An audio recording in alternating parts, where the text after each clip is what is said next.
On va commencer. Encore une fois, bienvenue à la troisième édition déjà de la conférence nationale virtuelle sur la leucémie. C'est une conférence unique en son genre qui répond aux besoins particuliers de la communauté des personnes touchées par la leucémie et des proches et qui offre aussi de l'information et des outils ainsi que des ressources à jour. La Société Leucémie Lymphome du Canada est fière de présenter en conférence d'ouverture comprendre le rôle de la greffe de cellules souches dans le traitement des leucémies aiguës. Dans cette présentation, la docteure Sylvie Lachance, hémato-oncologue spécialisée en greffe hématopoïétique à l'hôpital Maisonneuve-Rosemont, va aborder la greffe de cellules souches dans la prise en charge des leucémies aiguës et plus spécifiquement les indications et le but de ce traitement et de l'ensemble des démarches conduisant à sa réalisation. Il est maintenant temps de débuter la présentation. Mon nom est Joliane Pelletier. Je suis responsable des services à la communauté pour la Montérégie, Montréal, Laval et l'Outaouais à la Société Leucémie Lymphome du Canada. Et je vais être la modératrice de cet événement en ligne. La présentation va durer environ 60 minutes et va comprendre une période de questions et réponses à la fin. Et puisque vous êtes connecté en grand nombre, vous avez sûrement remarqué que vous êtes en mode silencieux. Donc, on vous invite tout au long de la présentation à écrire vos questions dans la zone questions et réponses qui se trouve au bas de votre écran. Et à la fin de la présentation, on va poser les questions à voix haute. Et encore en raison là, du grand nombre de participants, le temps pour répondre aux questions est limité. On va faire notre possible pour essayer de poser le plus de questions, mais tout en respectant là, le temps qui nous est alloué. Et bien sûr, la docteure Lachance ne peut pas répondre à des questions non plus qui sont trop spécifiques sur l'état de santé d'une personne ou des questions qui ne portent pas là, sur le sujet de la présentation. Donc, euh, Alors que nous sommes connectés virtuellement aujourd'hui, j'aimerais qu'on prenne un moment pour réfléchir à l'importance de notre présence sur cette terre et à notre responsabilité commune d'en prendre soin. Nous rendons hommage aux Premières Nations, aux Inuits et aux Métis pour les liens profonds qui les unissent à cette terre et pour leur contribution constante à nos communautés. Et bien que nous soyons sur différents territoires puisqu'on est en virtuel, nous vous encourageons tous et toutes à prendre un moment pour réfléchir à la terre sur laquelle vous vous trouvez et à notre responsabilité commune de nous engager dans le processus de réconciliation en cours. À la Société Leucémie Lymphome du Canada, la diversité, l'équité, l'inclusion, l'appartenance et la promotion de l'équité en matière de santé guident nos efforts pour soutenir les membres de la communauté des personnes touchées par un cancer du sang. Vous êtes à la recherche de programmes ou de ressources spécifiques, mais vous ne savez pas trop où les trouver. Bien, on est là pour vous aider. Vous pouvez communiquer avec nos responsables des services à la communauté et recevoir une aide personnalisée et aussi vous faire mettre en contact là, avec les ressources disponibles dans votre région. On peut aussi vous écouter attentivement et avec compassion et vous orienter vers des informations qui sont spécifiques à votre type de cancer du sang ou à votre traitement. On peut vous aider aussi à vous organiser pour gérer et prendre en charge vos soins et vous aider à identifier les services qui vous seraient bénéfiques. N'hésitez surtout pas à communiquer avec nous en composant sans frais le numéro que vous voyez à l'écran, donc le 1-833-222-4884. Et vous pouvez aussi visiter notre site internet cancer au pluriel du sang.ca pour trouver qui est la personne responsable des services à la communauté de votre région. Avant d'entrer dans le vif du sujet, j'aimerais mettre en lumière quelques-uns de nos services qu'on offre et qui pourraient vous intéresser. On sait que l'annonce d'un diagnostic de cancer, c'est bouleversant, perturbant, puis ça peut être difficile à comprendre. Puis c'est pour ça qu'on souhaite vous dire que vous n'êtes pas seul. La communauté des cancers du sang est là pour vous aider et à toutes les étapes de l'expérience du cancer. On a des programmes pour vous soutenir émotionnellement.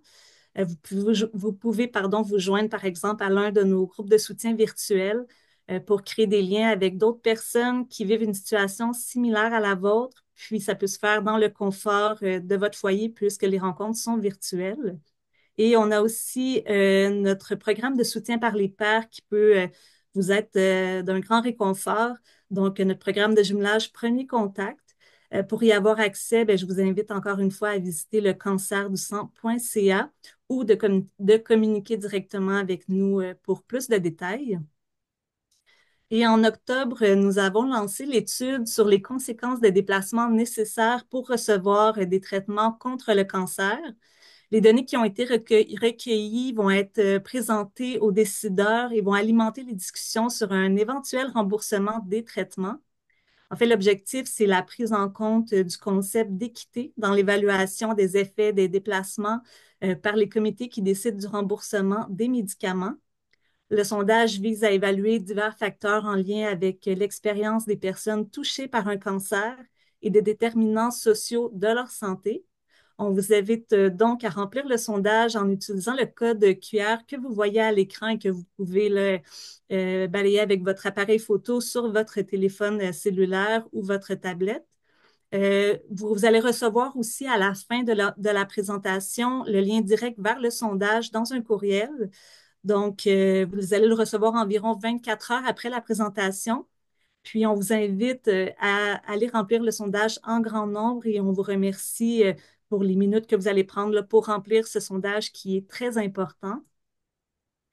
Donc, il est maintenant temps de vous présenter notre conférencière, la docteure Sylvie Lachance. Docteur Lachance est hémato-oncologue spécialisée en greffe hématopoïétique de l'Institut universitaire d'hémato-oncologie et thérapie cellulaire de l'hôpital Maisonneuve-Rosemont et professeur à l'Université de Montréal. On est très chanceux de l'avoir avec nous ce soir. Donc, je vous cède la parole, docteur Lachance. Merci beaucoup, c'est vraiment très gentil. Je veux juste vérifier qu'on m'entend bien. Avant que vous ne changiez les diapositives, vous remarquez la jeune femme tout à fait heureuse. Ce que vous ne voyez pas, c'est que je porte dans mes bras mon garçon qui a à peine 1 an. Alors celui-là est maintenant âgé de 23 ans aujourd'hui, mais je pense qu'il n'y a jamais de plus beau sourire que celui d'une mère qui porte dans ses bras son enfant. Alors écoutez, je vais compter sur nos collègues de la société pour changer les diapositives. Ça va faire en sorte que ça va être un petit peu plus fluide. Alors, la prochaine, s'il vous plaît. Alors, donc, ce que j'aimerais présenter ce soir et ce que je voudrais vous transmettre, c'est de vous aider à mieux comprendre quel est le rôle de la greffe de la cellule souche dans le traitement des leucémies aiguës. Alors, il va y avoir plusieurs buts. La prochaine, s'il vous plaît. Alors, je fais juste divulguer que je donne des conférences et que je fais partie de comités aviseurs de certains groupes. Donc, c'est vraiment dans un souci d'ouverture et de transparence. Alors, ce que j'aurais aimé accomplir ce soir, c'est d'abord de revoir ce qu'est la cellule souche et de la découvrir dans sa niche, de discuter un tout petit peu des concepts qui entourent la greffe, de comprendre la démarche qui va entourer l'éligibilité à la greffe, donc d'abord de revoir la maladie et les facteurs de risque qui sont associés avec un diagnostic de leucémie aiguë, de revoir l'éligibilité du receveur et le bilan pré-greffe, comment on sélectionne et on identifie un donneur, pourquoi et comment on choisit la source de cellules souches, donc ce qui va être le greffon, le choix du régime de conditionnement, c'est-à-dire quelle sera la chimiothérapie qui va précéder la greffe, la procédure de greffe en soi et le suivi après la greffe. On parlait tout à l'heure que vous devez vous rendre sur place, donc il y a des milieux hyper spécialisés pour donner le traitement de greffe de cellules souches et particulièrement d'allogreffe.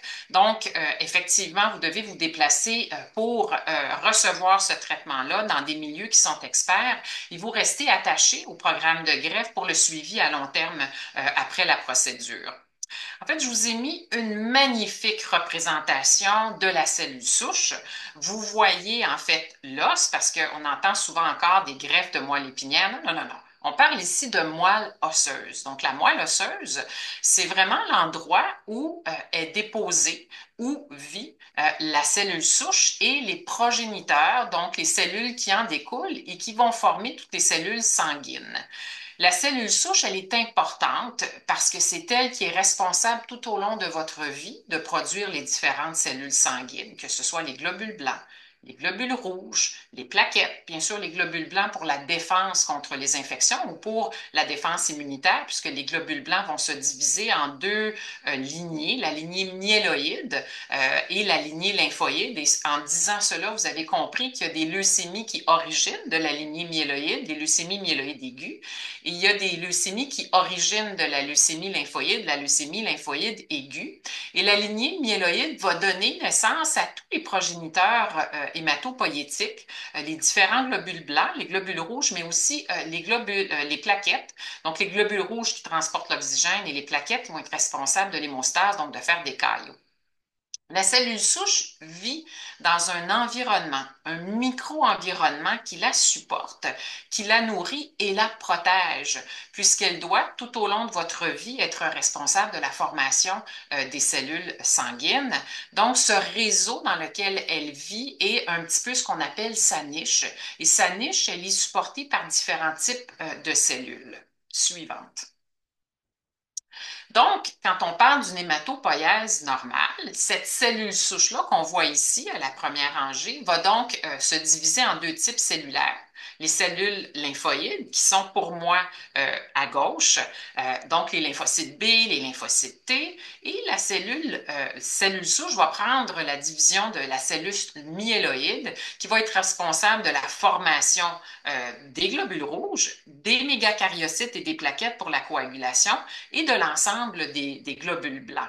Donc, vous voyez que cette cellule, elle est donc ce qu'on appelle pluripotente. Elle a donc la capacité de reproduire l'hématopoïèse chez un sujet qui est normal. On continue. Pour juste vous familiariser avec les thèmes, je vais rapidement parler de ce que c'est qu'une greffe autologue. Donc, quand on parle d'une greffe autologue, ça veut dire que le patient qui est porteur de la maladie va être son propre donneur. On comprend que dans ce contexte-là, le moment où on va prélever les cellules souches autologues, bien, souvent, on va devoir préalablement traiter la maladie pour s'assurer de décontaminer la moelle ou les sites où il y a des cellules porteuses de la maladie. Et quand on fait une greffe autologue, on fait vraiment un traitement qu'on dit de dose intensité. Donc, on va avoir traité le patient. Idéalement, il va être en bonne réponse partielle ou en rémission complète. Une fois la réponse obtenue, on va prélever les cellules souches et on va les congeler. Et par la suite, le patient va être admis pour un régime de conditionnement. Et à ce moment-ci, on parle de dose intensité. Quand on fait une greffe autologue, on donne une chimiothérapie à forte dose, dont le but est de dépasser le seuil de résistance de la tumeur que l'on traite. Et on peut se permettre d'administrer cette chimiothérapie-là, puisqu'avant, on va avoir prélever les cellules souches, on va les avoir congelées, elles sont donc protégées de l'effet de cette chimiothérapie myéloablative.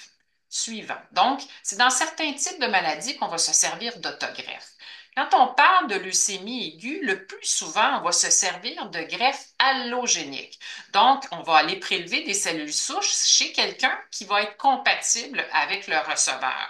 Donc, pour aller en allogreffe, on doit d'abord identifier un donneur qui est HLA compatible. Et ici, le but de la greffe est un petit peu plus que simplement une dose intensité. D'abord, le but, c'est vraiment de remplacer les cellules hématopoïétiques qui sont tumorales, hein, parce que la leucémie aiguë, c'est vraiment une atteinte d'une cellule à l'intérieur de la moelle qui a acquéri des mutations et qui s'est dédifférenciée et qui prolifère et envahit la moelle. Donc, on doit d'abord détruire les cellules tumorales résiduelles. On veut donc remplacer le système sanguin qui est porteur de la leucémie par un système sanguin qui est sain.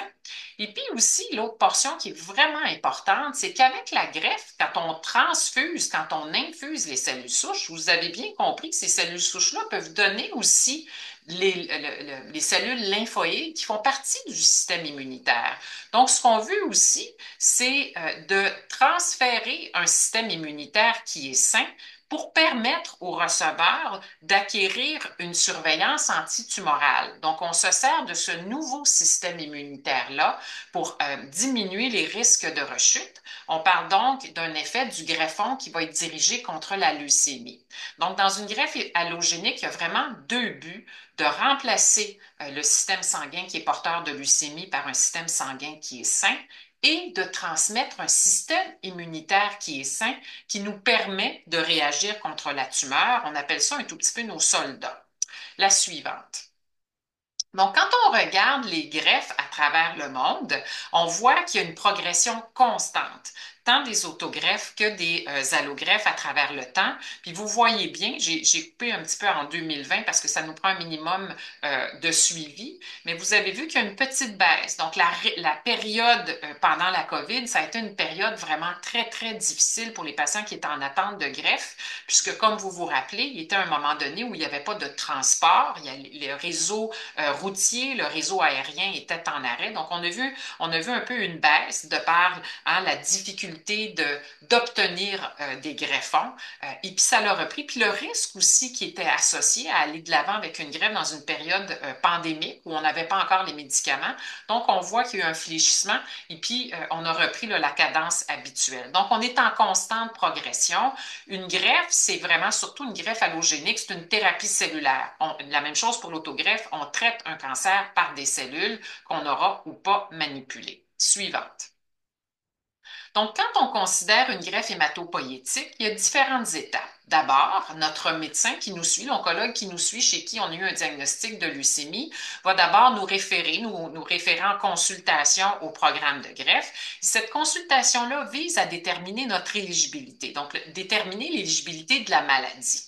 Une fois qu'on détermine que la maladie est éligible, et quand je dis que la maladie est éligible, ça veut dire qu'on pense, qu'on croit sincèrement que le patient qui est atteint de ce type de leucémie-là va bénéficier d'une allogreffe. Ça va améliorer sa survie sans progression, ça va améliorer sa survie. L'allogreffe, c'est un traitement à visée curatif. Donc, une fois qu'on détermine que la maladie est éligible, eh bien, on doit documenter ou on doit aussi déterminer si le receveur, donc vous qui êtes porteur d'une leucémie aiguë, vous êtes éligible à la greffe. Et ça, c'est une série d'examens qui va être faite pour éliminer qu'il y a des contre-indications à procéder. Par la suite, et pendant ce temps-là, donc on cherche un donneur, on va le sélectionner, on va déterminer, on va décider quel type de cellules souches on va utiliser, on va sélectionner ou on va décider du régime de conditionnement, donc le traitement qui va vous être donné avant l'infusion des cellules souches qu'on aura collectées pour en fait atteindre la maladie que vous portez. Donc, on va choisir le régime de conditionnement et puis il y aura tout le processus de greffe qui va s'ensuivre et le suivi post-infusion. Suivant. Donc, quand on considère une greffe hématopoïétique, on doit donc déterminer d'abord et avant tout l'éligibilité de la maladie, donc du cancer hématologique, de l'hémopathie. On doit déterminer c'est quoi le type de maladie, quel est le statut de maladie, à quelle étape on est dans notre traitement et quels sont surtout les facteurs de risque qui sont associés à la maladie. Suivante. Je vous ai montré un tout petit peu, je trouve ça magnifique de mettre dans la présentation une représentation des cellules. En fait, je vous montre ici, en haut, le tableau d'en haut, une image d'une moelle normale qui comprend les différents précurseurs hématopoïétiques. Puis en bas, où c'est marqué myéloblastes, c'est vraiment des blastes leucémiques.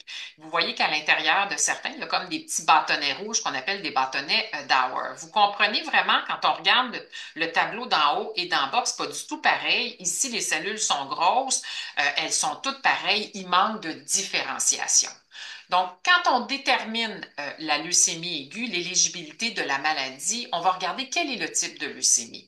On va regarder les caractéristiques au diagnostic, comment vous vous êtes présenté, quel était le nombre de globules blancs, quelle est la morphologie, de quoi a l'air vos cellules, est-ce qu'il y a une atteinte à l'extérieur de la moelle. On va regarder au niveau des chromosomes à l'intérieur de vos cellules de leucémie aiguë si on a des anomalies qu'on peut identifier.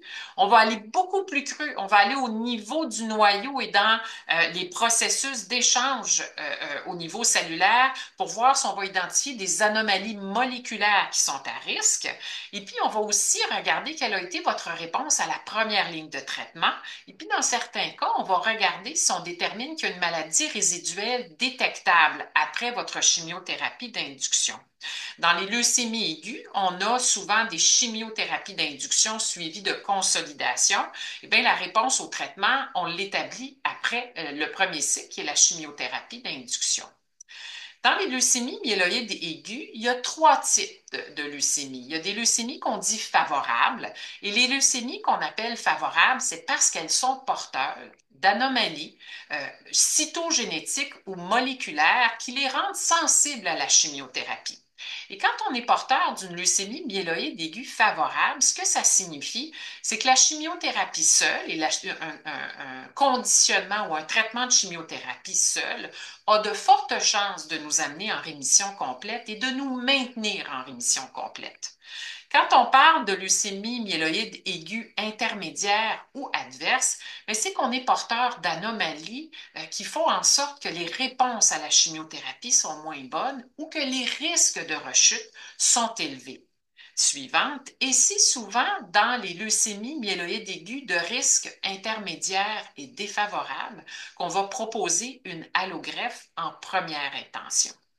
De la même façon, quand on est porteur d'une leucémie lymphoblastique aiguë, donc de la leucémie qui origine des cellules lymphoïdes, il y a aussi des marqueurs qui nous aident à déterminer leur risque. Donc, le type de leucémie lymphoblastique aiguë, est-ce qu'elle est porteuse d'antigène B ou T? On va regarder l'âge du patient au moment de la présentation. Comme vous le savez, la LLA, c'est surtout les leucémies qui sont les plus fréquentes chez l'enfant. Donc, c'est une leucémie surtout de l'enfance, du jeune adulte. C'est une leucémie aiguë chez l'enfant qui est associée à un très haut taux de guérison. C'est une leucémie qui est un petit peu plus rare chez l'adulte, mais qui est porteur d'anomalies particulières qui nous permet aussi donc de déterminer le risque. Donc, on va encore là regarder le type de leucémie, la formule blanche à la présentation, l'âge du patient. On va regarder si nos cellules de leucémie sont porteurs d'anomalies chromosomiques qui nous rendent plus à risque. On va aller au niveau des gènes, on va aller regarder au niveau des molécules si on est porteur d'anomalies moléculaires qui prédisent une moins bonne réponse ou qui vont influencer le type de traitement qu'on va administrer. Et puis, on va regarder aussi la réponse après notre première ligne de traitement et surtout si on est capable d'identifier une maladie résiduelle que l'on est capable de détecter. Suivante. Donc, en fonction de ces différents risques qu'on établit pour chacun des patients, donc chacun des patients a une maladie qui lui est propre, on va donc déterminer le risque de sa leucémie et on va considérer ou on va proposer en première intention. Donc, ça veut dire qu'on va considérer une greffe dans la première ligne de traitement quand les patients se présentent avec des leucémies myéloïdes aiguës de risque intermédiaire ou élevé, quand ils ont des leucémies aiguës secondaires. Et quand on dit secondaire, ça veut dire que c'est une leucémie aiguë qui évolue d'une autre maladie, un syndrome myélodysplasique, une néoplasie myéloproliférative qui fait suite à un cancer, à un traitement d'un autre cancer. On va aussi le proposer chez des patients qui restent avec une maladie résiduelle détectable. Et c'est la même chose dans les LLA. Donc, dans les LLA, on doit avoir des facteurs de mauvais pronostic où on n'a pas été capable de suivre le schéma de traitement standard, ou encore là, on a une maladie résiduelle qui est détectable. Donc, dans ces conditions-là, on va donc proposer une allogreffe en première intention. Donc, ça fait partie de notre première ligne de traitement. Dès qu'on a obtenu notre rémission complète après notre induction, on va considérer l'allogreffe. Et tous les patients qui ont rechuté, malheureusement, après leur première ligne de traitement, deviennent des candidats à l'allogreffe en deuxième ligne de traitement. Donc, ça, c'est la première étape. C'est donc déterminer le risque et déterminer l'éligibilité de la maladie. Alors, je vous donne des chiffres pour vous aider à mieux comprendre. Quand on regarde les leucémies à bon pronostic, les leucémies favorables, avec la chimiothérapie, les risques de rechute tournent, selon le type de leucémie, aux alentours de 20 à 30. Donc, ce que ça signifie, c'est qu'il y a à peu près 70 de ces patients-là qui vont être traités et qui vont être guéris avec une approche de chimiothérapie seule. Et ces risques-là de rechute sont beaucoup plus élevés, même si on a une maladie qui est favorable au départ, mais si on reste avec une maladie détectable. Donc, les patients qui vont se présenter avec des leucémies favorables, avec une maladie résiduelle détectable, vont aussi être considérés pour une allogreffe parce que vous voyez que les risques de rechute sont très élevés. Et puis, les risques de rechute pour une leucémie intermédiaire et élevée avec une chimiothérapie standard, ben, vous les voyez devant vous, ça oscille aux alentours de 50 à 60. Et dans les risques très élevés, dans certains types de maladies, c'est encore plus élevé. Donc, c'est la raison pour laquelle on propose une greffe en première intention dans ces types de leucémie-là. Suivant. Donc, une fois qu'on a déterminé que la maladie est éligible à la greffe, donc on a une leucémie à risque suffisamment élevé pour nécessiter une allogreffe, à ce moment-là, on va déterminer si le receveur est un bon candidat pour une greffe. Donc, on va déterminer l'éligibilité du receveur. Comme je le disais tantôt, le receveur, c'est vous qui êtes porteur d'une leucémie aiguë.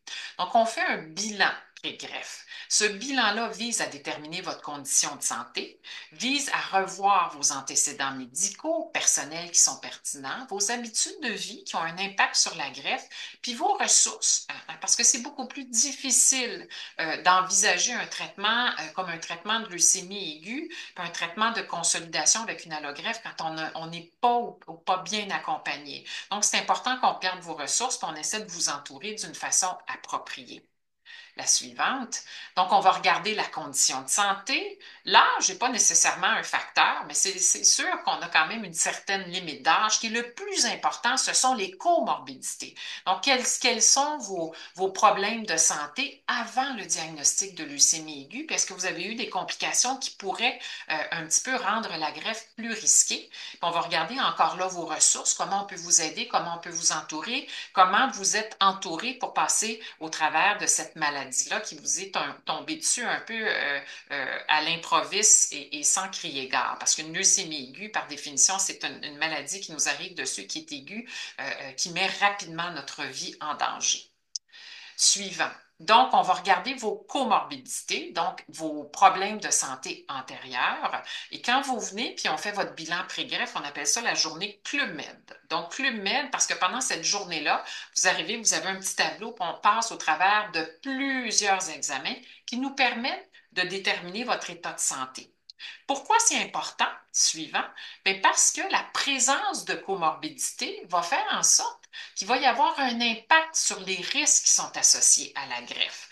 Donc, on détermine vos comorbidités. Puis les comorbidités, elles sont nombreuses. Les plus importantes, c'est des problèmes cardiaques antérieurs, le diabète, des problèmes rénaux, des problèmes hépatiques, des problèmes pulmonaires, déjà une diminution des échanges gazeux. Donc, tous ces examens-là, vous allez avoir des examens pour nous permettre de déterminer la santé des organes qui sont vraiment critiques dans la procédure de greffe. Ça peut inclure un écho cardiaque, des tests de fonction pulmonaire, des tests hépatiques, des tests rénaux, et tous ces facteurs-là vont s'additionner pour nous permettre de déterminer s'il y a des critères de risque associés à la greffe. Et pourquoi c'est important et pourquoi on y porte une si grande attention? Parce qu'on va établir ce qu'on appelle un index de comorbidité. Ça s'appelle le HCTCI, le Hematopoietic Cell Transplant Comorbidity Index. Et ces facteurs-là nous permettent de prédire vos risques de décéder à la greffe. Donc, c'est vraiment très, très important. On regarde s'il y a des risques de complications. Suivant. Et donc, quand on établit l'index de comorbidité, bien, on va voir un tout petit peu les gens qui n'en ont pas. Puis vous allez vous concentrer sur le tableau d'en haut, donc le tableau A. Les gens qui n'ont pas de comorbidité, même s'ils n'ont aucun problème de santé, bien, la greffe, il faut se le dire, il y a des risques qui sont associés à une allogreffe, puis il y a des risques de décès. Donc, il faut les prendre en considération, puis faut connaître cette complication-là. Et souvent, quand on parle de décès, ben, ce n'est pas nécessairement des décès immédiats, mais quand même, il faut considérer que quand on passe au travers d'une allogreffe, ben, il y a des risques qu'on y perde de sa vie, soit de complications avec des toxicités au niveau d'organes, soit parce que on a eu des complications à la greffe, des infections, des saignements, et puis même si la greffe, on a considéré que c'était la meilleure option thérapeutique pour vous, ben, il reste des risques de rechute. Donc, l'index de comorbidité nous permet de prédire s'il y a des risques qui sont associés à la greffe. Puis quand les risques sont trop élevés et prohibitifs, on peut vous dire, écoutez, votre maladie est éligible, mais pour vous, le risque est trop élevé qu'il y ait des complications sérieuses et qui menacent votre vie. Et on va donc suggérer un traitement différent. Donc, suivant, vous avez bien compris que quand on regarde la condition de santé du patient, donc on va regarder ses antécédents médicaux, on va regarder aussi ses ressources. Parfois, les patients qui vivent des moments difficiles, on va demander qu'ils soient vus en psychiatrie, on va regarder, on va faire une évaluation psychosociale et dans chacune des équipes de greffe, bien, il y a les ressources, que ce soit un psychologue, une psychiatre, un travailleur social, pour vous aider à faire en sorte que les obstacles qui accompagnent la greffe soient de plus en plus pris en charge pour que vous arriviez à la greffe l'esprit motivé et dirigé sur la procédure de greffe, mais pas avec tout plein de préoccupations par rapport au travail, par rapport aux enfants.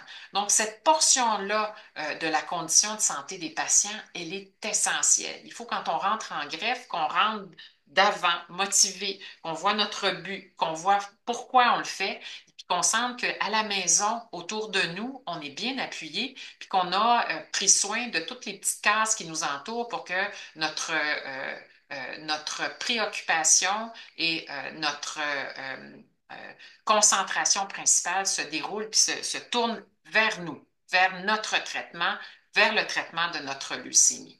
Suivante.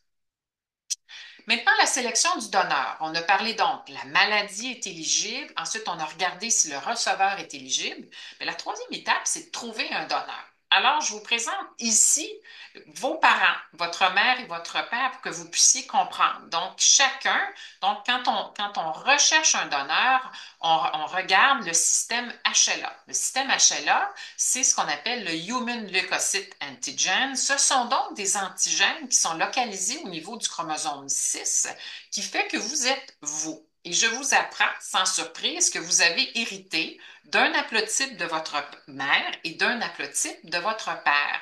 Donc, votre mère a deux haplotypes, c'est-à-dire deux systèmes HLA qu'elle a lui-même, elle-même, hérité de ses parents. La même chose pour votre père. Puis quand on regarde la combinaison chez les enfants, ben, il y a à peu près une chance sur quatre, quand on a un frère et une sœur, que notre frère ou notre sœur soit compatible avec nous.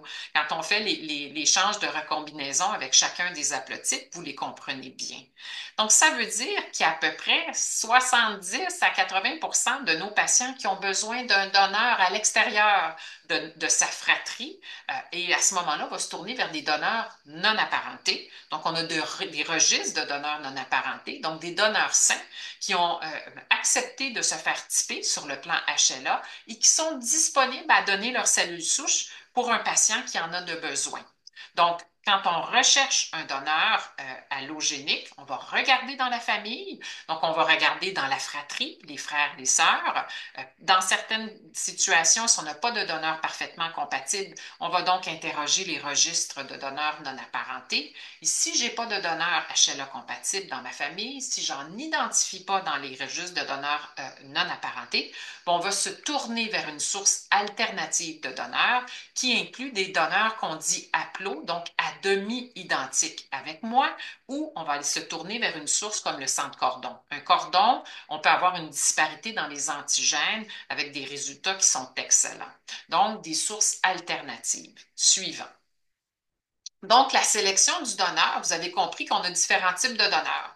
On a donc des donneurs qui sont HLA compatibles qui proviennent de ma famille. On appelle ça un match ou un donneur familial HLA identique. On a des donneurs qui sont matchés, mais qui ne font pas partie de ma famille. Donc, c'est des donneurs non apparentés qui sont HLA compatibles, donc des MUD, Match Unrelated Donor. On peut aller chercher des donneurs familiaux qui sont mismatchés, donc qui ne sont pas tout à fait compatibles avec moi. On peut aller jusqu'à une haplogreffe, donc un donneur à demi compatible avec moi. C'est une technique qui s'est développée et qui rend maintenant la greffe accessible à des patients qui n'avaient pas ou qui n'ont pas de donneur parfaitement compatible.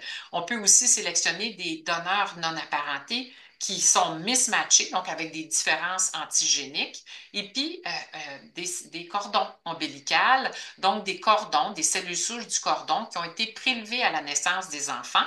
On a fait un typage HLA et on les a congelés. Et les cordons ombilicales, les cellules souches des cordons ombilicales sont particulièrement utiles chez les patients qui proviennent d'une ethnie qui est peu représentée dans les registres de donneurs non apparentés, puis chez qui on n'identifie pas de donneur, ou chez un patient chez qui on a une greffe qui est tellement urgente qu'on n'a pas le temps d'attendre la recherche de donneurs non apparentés.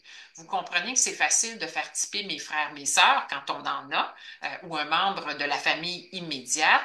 Quand on interroge le registre de donneurs non apparentés, on a rapidement des probabilités d'identifier un donneur qui nous est compatible. Et ça, on le sait parce qu'on a on a des statistiques. Et habituellement, quand on est caucasien, donc quand on est de race blanche et qu'on est d'origine européenne, les chances d'identifier un donneur qui est compatible est aux alentours de 75 à 80. Mais pour toutes les ethnies autres ou pour les magnifiques enfants qui sont issus de la mixité ou des ethnies qui sont moins représentées dans les fichiers de donneurs non apparentés, à ce moment-là, on risque de se tourner vers des sources alternatives, donc soit des donneurs avec des matchs, soit des applaudonneurs ou des centres cordons. On continue. Alors, on a tellement de possibilités maintenant que c'est très, très rare qu'il n'y a pas de donneur pour un patient qui est en besoin de greffe. Et je vous ai mis un petit peu un tableau qui vous démontre à quel point ça a évolué dans le temps. Donc, vous voyez que on se fie, donc vous avez en orange des donneurs non apparentés qui sont parfaitement compatibles, donc des match unrelated donors. Vous voyez qu'on en utilise de plus en plus. Vous voyez que les donneurs qui sont familiaux, les match-related donors, ben, hein, les familles sont de plus en plus petites. Donc, parfois, c'est difficile de trouver dans la fratrie. Et puis, il n'y a pas juste la compatibilité, il y a l'état de santé. Et si on a 50 ou 60 ans, il y a de bonnes chances que notre fratrie ait la même âge que nous. Il y a de bonnes chances que notre fratrie ait des problèmes de santé. Et de plus en plus, on va tendre à sélectionner des donneurs qui sont jeunes parce qu'on sait qu'il y a moins de complications qui sont associées à la greffe. Et puis, vous voyez donc l'incidence de greffe un petit peu alternative, les cordons qui sont en bas et les mismatchs qu'on utilise aussi. Mais bref, avec l'évolution de la technologie, puis avec les techniques de greffe aussi qui se sont améliorées, on arrive à identifier un donneur chez à peu près la majorité, chez la très grande majorité des patients qui est un candidat à la greffe. Suivant. Donc, on va sélectionner le greffon. Donc, on va avoir un donneur. Maintenant, on va décider est-ce qu'on va prendre des cellules souches qui proviennent de la moelle, du sang périphérique ou on aura un cordon ombilical. Donc, ce sont les trois sources de cellules souches. Quand on sélectionne suivant, des cellules souches qui proviennent d'un donneur qu'on amène au bloc opératoire. Donc, on fait encore des greffes de moelle osseuse. Donc, le prélèvement du donneur se fait en salle d'opération. C'est plus invasif pour le donneur et la reprise hématologique est un petit peu plus lente. Donc, quand on reçoit la greffe, on va réaugmenter notre formule sanguine de nos globules blancs aux alentours du jour 21, mais un greffon médulaire est associé à moins d'incidence de maladie du greffon contre l'autre chronique. On s'est rendu compte qu'avec les difficultés d'accès au bloc opératoire, il y a eu quand même un peu une perte d'expertise. Puis pour prélever des bons greffons médulaires, il faut vraiment maintenir l'expertise. Quand on parle de greffon de cellules souches périphériques, ben, on va exposer un donneur sain, non pas au bloc opératoire, à mes trocars pour aller prélever la moelle, mais un facteur de croissance. Donc, on va stimuler la moelle osseuse, on va mobiliser les cellules souches de la moelle vers le sang périphérique et on va prélever les cellules souches à partir d'une phérèse. Ces cellules souches-là périphériques sont associées à une reprise médulaire qui est un petit peu plus rapide par rapport à la moelle. Par contre, on a une augmentation des risques de GVH chronique. Chaque greffon est un greffon formidable avec des avantages et des inconvénients et le choix va être tout à fait personnalité. Les sangs de cordon ombilical vont être sélectionnés dans des banques de cordon ombilical et comme je le disais tantôt, c'est souvent chez les patients qui n'ont pas de donneur parfaitement compatible ou des patients chez qui la greffe est tellement urgente que j'ai pas le temps d'attendre la sélection d'un donneur non apparenté et la recherche de donneurs non apparentés, parce que bien sûr, les cordons, ces cellules-là sont congelées, ils sont disponibles rapidement. Et dans certains types de maladies à très haut risque, on va favoriser une greffe de sang de cordon. Suivant, prochaine diapositive.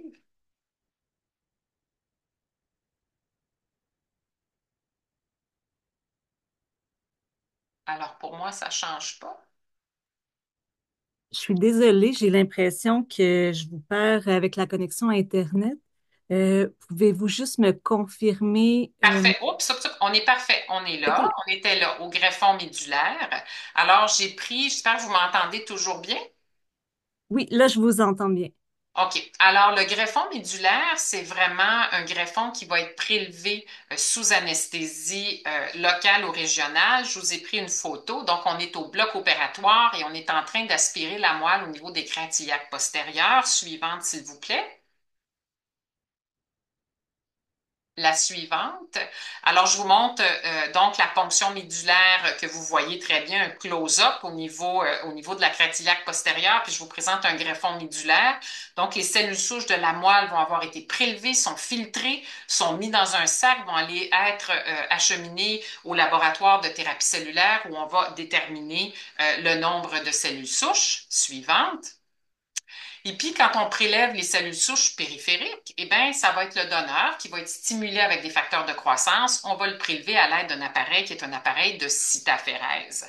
Et puis, le donneur va donc être stimulé. Il va recevoir des injections de facteurs de croissance pour mobiliser les cellules souches de la moelle au sang périphérique. Suivant.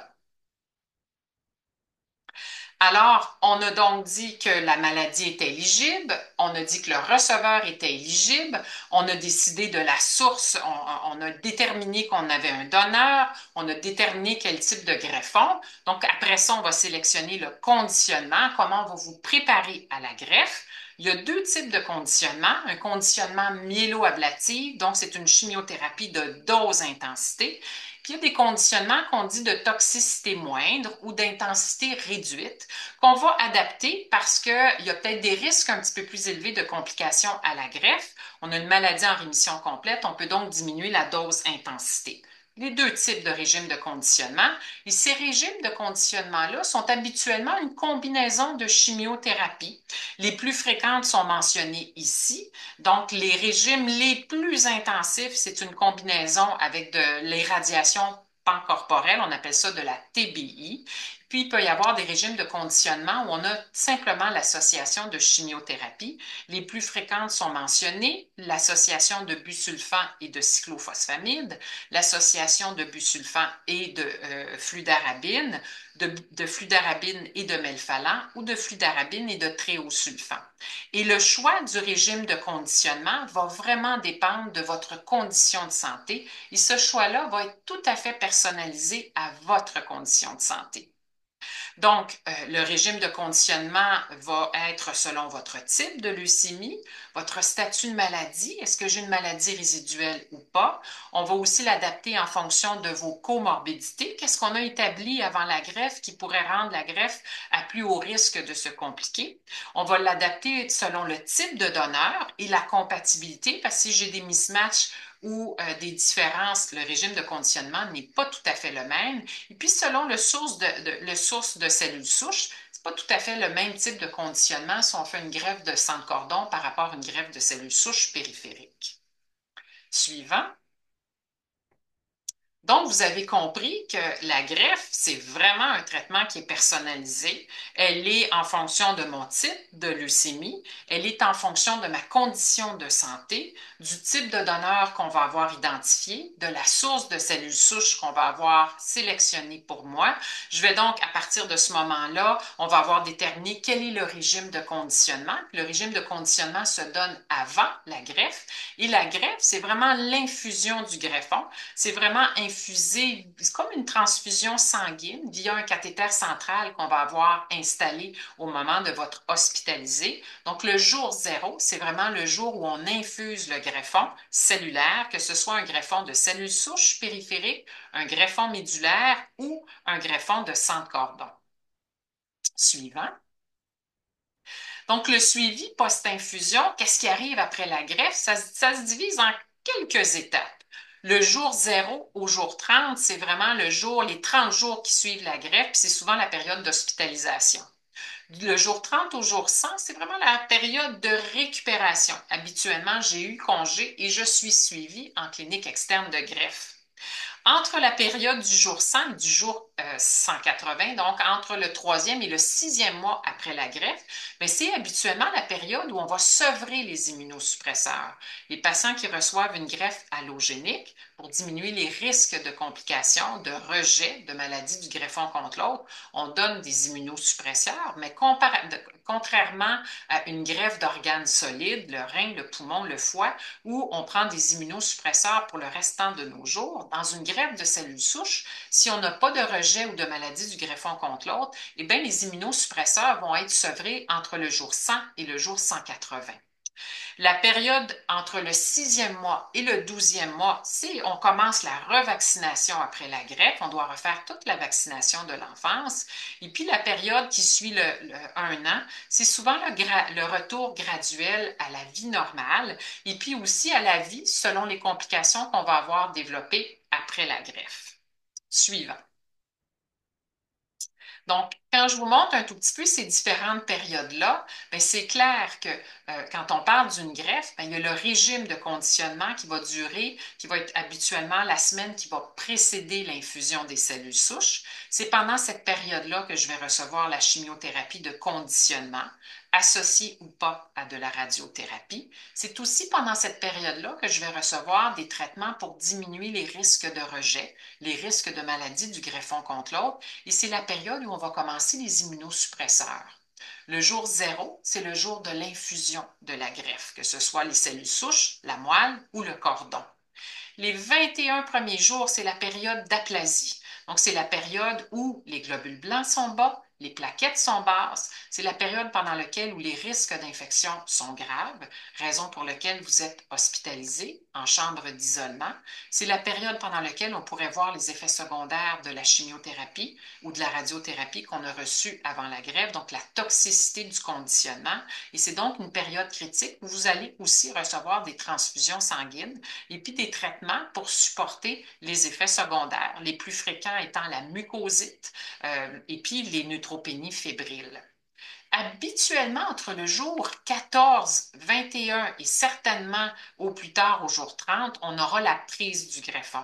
Et la prise du greffon va dépendre du type de greffon que vous allez avoir reçu. Cellules souches entre le jour 14 et le jour 21, moelle osseuse entre le jour 21 et le jour 28, puis le cordon, c'est un petit peu plus tard habituellement. Donc, habituellement, au jour 30, on est en période de reprise médulaire. Les globules blancs ont remonté, les plaquettes ont remonté. Je n'ai plus besoin de transfusion sanguine. Ma médication est repassée par la bouche. Et dans cette période-là, c'est la période où on a un congé. On a un congé alors qu'on est encore, même si on n'est pas neutropénique, notre système immunitaire a besoin d'une rééducation. Donc, on doit faire très, très attention. C'est la période entre le jour 30 et le jour 100 où on peut développer les complications autres, donc des infections virales, la grippe, le RSV, le COVID, des réactivations de virus qu'on porte en nous. Donc, c'est une période où on doit faire excessivement attention à nos contacts sociaux. En fait, ils sont très réduits. Puis c'est la période aussi pendant laquelle on pourrait voir se développer les premières manifestations de maladie du greffon contre l'autre. Et comme je le disais tantôt, la vaccination recommence à partir du 6e mois après la greffe. Suivant. Donc, les complications post-greffe, il y en a plusieurs. Vous pouvez cliquer pour la suivante. On a parlé tantôt des différentes périodes. Il faut parler donc de la maladie du greffon contre l'autre. Puis il faut garder en mémoire que la greffe, quand on choisit d'aller de l'avant et de vous la proposer, c'est parce qu'on considère que c'est le meilleur traitement pour obtenir une guérison, la cure de votre maladie, mais ce n'est pas une promesse de guérison. Il y a quand même des risques de rechute qui suivent la greffe, et puis vous allez être suivi à long terme en fonction de l'évolution de votre maladie. Suivant. Les complications dont je voulais parler, les plus fréquentes ou celles qui sont importantes pour vous de savoir parce que vous allez avoir eu l'expérience de chimiothérapie et pour la plupart de neutropénie fébrile, c'est vraiment les complications qui sont plus spécifiques à la greffe. Je voulais parler entre autres de la maladie du greffon contre l'autre. La maladie du greffon contre l'autre, c'est vraiment l'inverse du rejet. On comprend très bien quand on a une greffe d'organes solides qu'on peut rejeter l'organe qui m'a été transplanté. Dans une greffe de cellules souches, c'est complètement différent. Les rejets de greffe sont très rares. Par contre, le greffon, qui est porteur de votre nouveau système immunitaire qui est implanté en vous, donc les cellules immunes du greffon peuvent réagir contre vous. Et c'est ce qu'on appelle la maladie du greffon contre l'autre ou la réaction du greffon contre l'autre où le greffon réagit contre le receveur. Il y a en fait, il y a 3 conditions pour développer une maladie du greffon contre l'autre. Mais il faut que j'ai un greffon qui contient des cellules immunocompétentes, donc des lymphocytes. Il faut que j'ai une disparité antigénique. Si mon donneur est un jumeau identique, il n'y a pas de risque de maladie du greffon contre l'autre. Et c'est pour ça qu'on choisit rarement des jumeaux identiques. La même chose, la greffe autologue, il n'y aura pas de réaction du greffon contre l'autre. Et puis, il faut que le receveur soit immunosupprimé. Donc, vous allez recevoir vos antirejets pour permettre aux cellules du donneur de s'implanter chez vous. Suivante. La maladie du greffon contre l'autre, il y en a 2 types. Il y en a de l'aigu qui survient habituellement dans les 100 premiers jours, mais pas juste là. Mais c'est souvent tôt après la greffe, après la période de la prise du greffon. Et quand on parle de GVH ou graft versus host chronique, c'est des manifestations qui arrivent un petit peu plus tardivement, après le jour 100, en gros.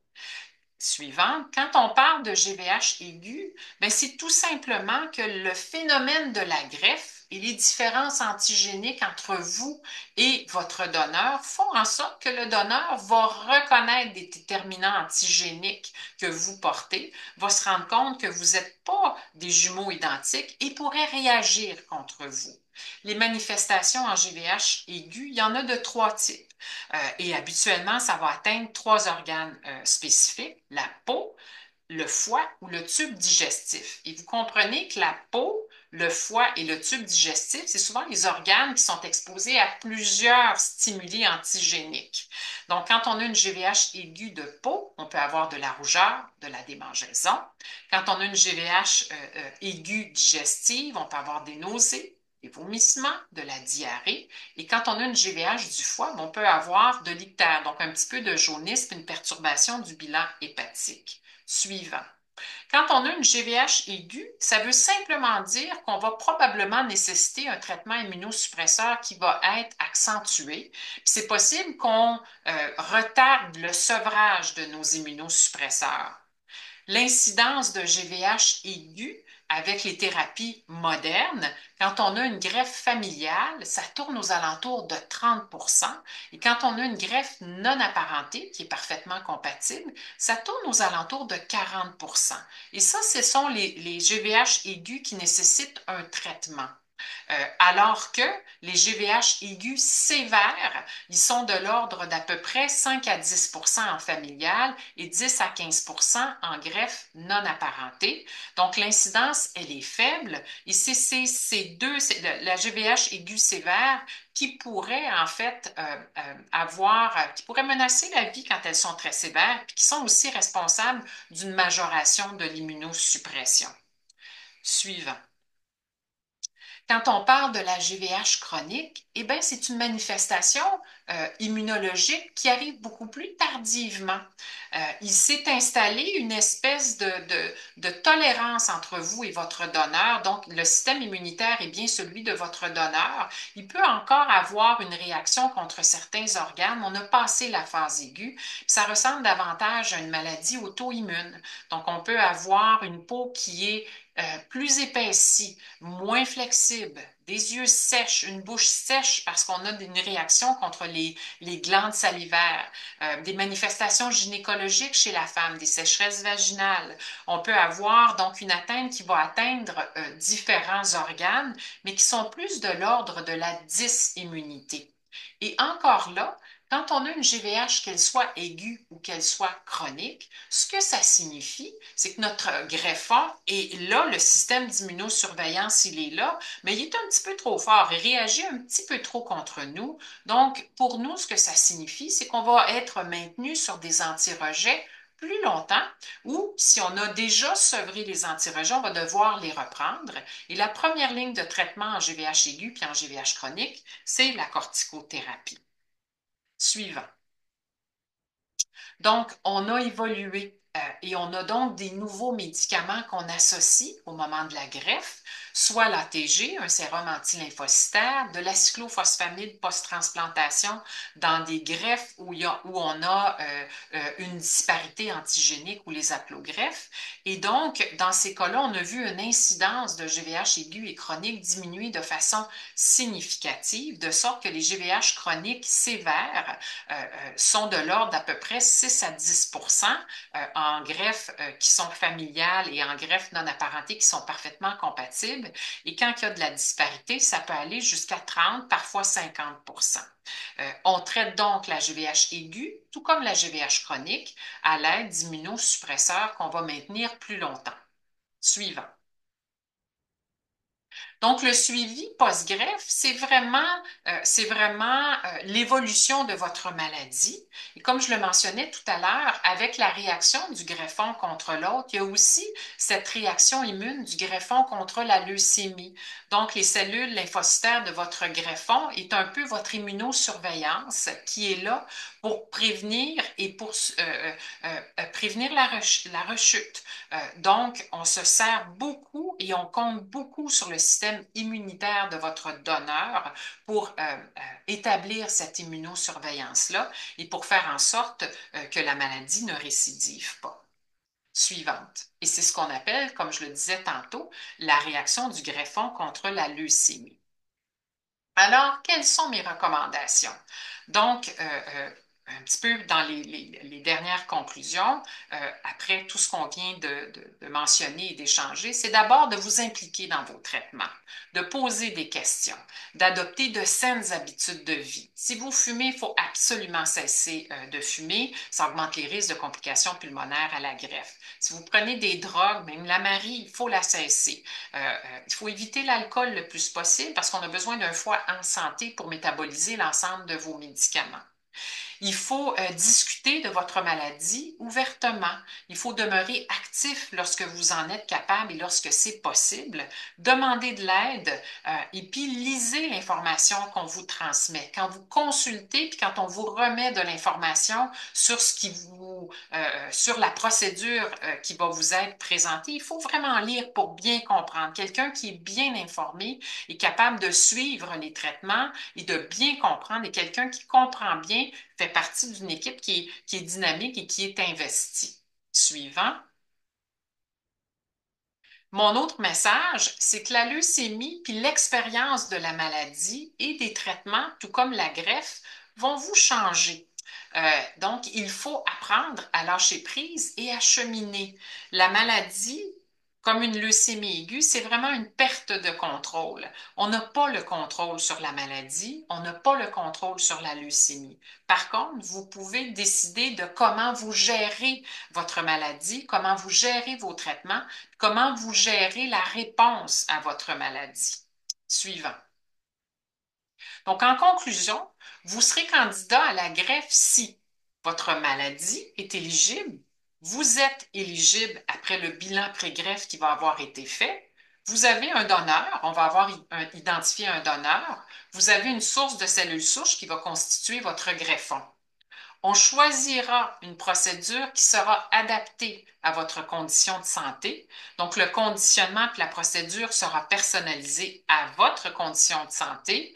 Vous serez suivi, vous serez accompagné parce que votre histoire est unique. Et même si je parle de la généralité de la greffe, votre histoire est unique et la rencontre d'un donneur avec un receveur, c'est aussi une histoire qui est unique.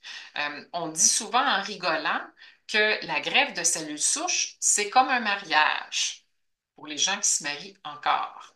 Alors, quand on se rencontre, on se trouve formidable. Donc, nous, quand on choisit un greffon, on choisit le meilleur greffon qui est disponible pour votre condition de santé. Par contre, comme dans un mariage, c'est quand on vit ensemble qu'on voit un tout petit peu comment ça se passe. Donc, c'est après la prise du greffon qu'on va voir un tout petit peu si votre cheminement va être relativement tranquille ou s'il va y avoir un petit peu de ressaut ou de secousse. Quelle que soit l'évolution de votre maladie et de votre greffe, vous allez être accompagné. On va s'ajuster parce que votre greffe, elle est unique. Suivant.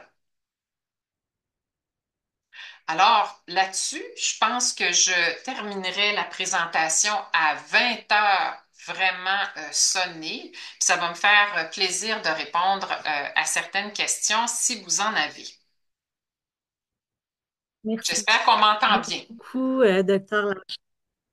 Oui, ben, je crois que les pépins techniques étaient vraiment de mon côté. Je recevais des messages que ma connexion était instable, donc peut-être une tempête de neige qui se prépare. Aha! Mais non, je vous entends, je vous entends très bien. Donc, oui, on va prendre les questions. J'essaie juste d'ouvrir, ça sera pas bien long. Non, Euh, pendant que vous prenez les questions, je voulais juste mentionner que je suis arrivée à la présentation vraiment comme un marathon. Je commençais aujourd'hui ma première journée à l'étage de greffe. Je prenais le service de greffe aujourd'hui. Donc, j'ai peut-être pas l'énergie habituelle. Ça a été une longue journée, mais j'espère que j'ai rendu la conférence certainement compréhensible et que ça vous a guidé là, dans votre cheminement. Donc, pour les questions, je vais arrêter de partager la présentation parce que sinon, j'arrive pas à y accéder. Donc, oui, on en a reçu une première question il dit, ici qui dit, j'avais entendu dire que les... Pardon, je vais reprendre. J'avais entendu dire que même dans une autogreffe, il y avait bien que peu probable des possibilités du greffon contre l'autre. De par la présentation, je comprends que ce n'est pas le cas ou encore j'ai confondu avec un rejet. En fait, non. Dans une autogreffe, il n'y a pas de maladie du greffon contre l'autre. Par contre, on a déjà décrit ça dans le passé. Dans les années 80 et 70, on parlait de réaction du greffon contre l'autre. C'est vraiment pas ça. On a souvent des syndromes de prise du greffon dans une autogreffe, mais l'autogreffe, on vous redonne vos propres cellules souches, on vous redonne votre propre système immunitaire. Donc, c'est vraiment pas, on s'attend pas à ce que vous réagissiez contre vous. Vous devriez bien vous tolérer. J'espère que vous devriez bien vous tolérer. Donc, dans une autogreffe, il y a pas cet aspect humain-là. La philosophie de l'autogreffe, c'est vraiment la dose intensité. On veut dépasser le seuil de résistance de la maladie. Donc, je vois la personne qui avait posé la question, là, qui dit que ça répond très bien et qui vous remercie. Ça fait plaisir. Euh, Aussi, il y a une autre personne qui dit merci pour les explications claires et encourageantes. Est-ce qu'après un traitement première ligne pour un lymphome folliculaire, on est plus à risque de développer une LLA et avoir besoin ou encore être admissible à une greffe? En fait, quand on a un cancer et qu'on a des traitements, ça veut simplement dire qu'on a déjà une susceptibilité au niveau de notre génome on a des gènes qui sont pro-oncogènes. Alors, quand on a eu une maladie, puis qu'on a été traité pour cette maladie-là, quand on a un cancer, qu'on a été traité, on est à risque d'avoir un deuxième événement, un deuxième cancer. Et c'est pour ça que c'est impératif, quand on a un cancer, d'adopter de bonnes habitudes de vie et de se débarrasser de toutes les molécules qui sont connues pro-cancérigènes. C'est illogique de fumer quand on a eu un cancer, c'est illogique de boire quand on a eu un cancer, puis il faut être en forme, il faut prendre soin de soi, il faut bien manger, il faut adopter une diète qui est saine, une diète méditerranéenne. Donc, être traité pour un cancer, et nos traitements de cancer se sont énormément améliorés de sorte que les patients vivent longtemps. Puis quand on a eu un cancer, on est plus à risque d'en avoir un deuxième. C'est pas nécessairement une leucémie aiguë, mais ça peut faire partie de ces risques-là. Et c'est pas parce qu'on a une atteinte lymphomateuse d'une cellule que ça va nécessairement évoluer vers une LLA. Merci beaucoup.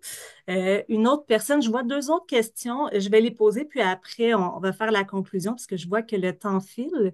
Donc, est-ce que le donneur a des examens pré-don à faire ou on se fie à un questionnaire?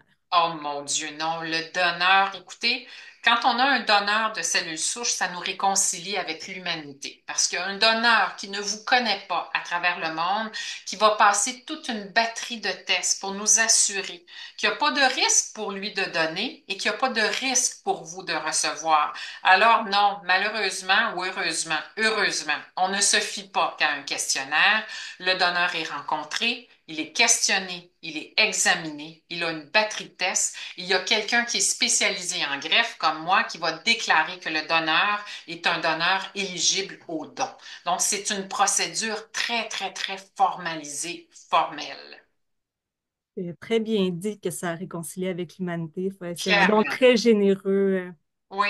Merci à nos donneurs, tout à fait. absolument.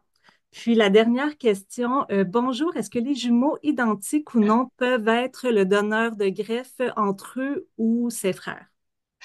En fait, habituellement, des vrais jumeaux identiques. On va préférer un donneur familial compatible à un jumeau identique pour la raison que je viens d'expliquer. Un jumeau identique, c'est comme une autogreffe.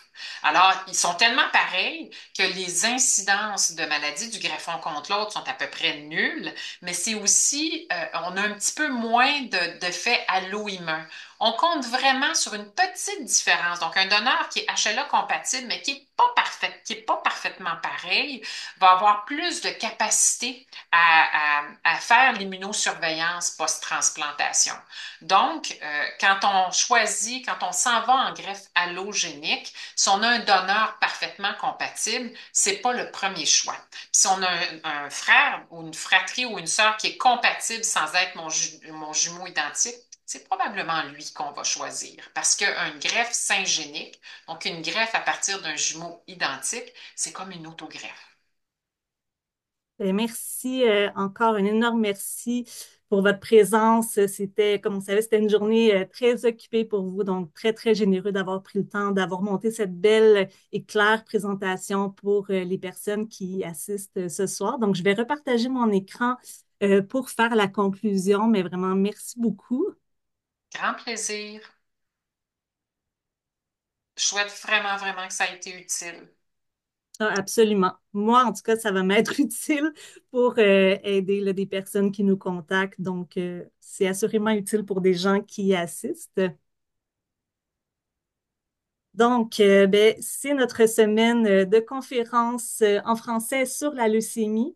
Donc, avant de terminer, j'aimerais vous rappeler nos prochaines conférences de cette semaine. Il y a le 19 novembre, donc demain, la leucémie myéloïde aiguë, améliorer les soins et l'accès à de nouveaux traitements à 15 heures. La gestion des effets secondaires dans la leucémie lymphoïde chronique, le mercredi 20 novembre à 11 heures. Comprendre la leucémie lymphoblastique aiguë, jeudi le 21 novembre à 13 heures. La leucémie myéloïde chronique, options de traitement et comment minimiser les effets secondaires ce vendredi 22 novembre à 11 heures. Et finalement, comment participer activement aux décisions concernant vos soins dans l'expérience du cancer du sang, sujet qui faisait beaucoup écho là, à la conclusion de la docteure Lachance aujourd'hui. Donc, ce vendredi, le 22 novembre à 14 heures. C'est des conférences, comme vous le savez, gratuites et qui vous donnent accès là, à des experts sur ces différents sujets. Donc, je vous invite à y assister. C'est un événement qui a été rendu possible grâce au soutien de AbbVie, Astellas, AstraZeneca, Jazz Pharmaceuticals, Johnson Johnson et Novartis. Puis, avant de vous quitter, bien sûr, là, j'aimerais vous rappeler que nous sommes là pour vous. Si vous êtes à la recherche de ressources et de soutien, n'hésitez pas à communiquer avec nous par courriel ou en composant le 1-833-222-4884. Veuillez noter qu'un court sondage va vous être envoyé après cette présentation. Donc, merci de prendre un moment pour y répondre, pour nous aider à mieux planifier nos futurs événements. Donc, je vous dis merci et prenez bien soin de vous. Bonne soirée à tous et à toutes. Au revoir. Bonsoir.